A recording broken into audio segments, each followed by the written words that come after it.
Gather around, folks. We're making a Cattle Drive Casserole. Grab a bowl. We need some cheddar bay biscuit mix with the seasoning packet with 3/4 cup of cold water. Mix together until just combined.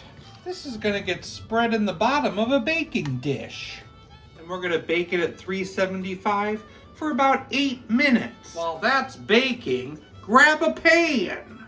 With a pound of ground beef and a chopped onion, let's brown it.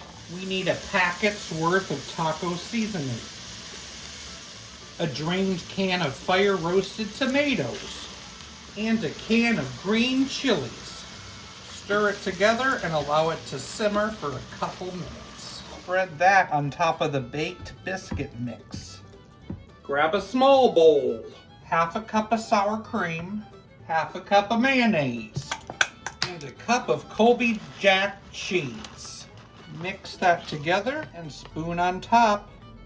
And on top of that, we spread another cup of Colby Jack cheese. And then place it back in the oven and bake for another 30 minutes. Allow to set 5 minutes before serving.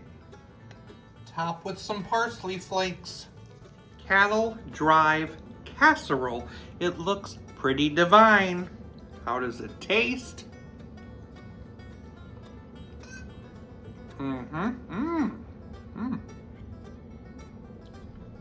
Love the seasoning and all those flavors and textures in there. I think the biscuit is pretty great on the bottom. I like that flavor. I think I'm gonna give it a 7.9 out of 10. I tried to catch fog yesterday. Missed.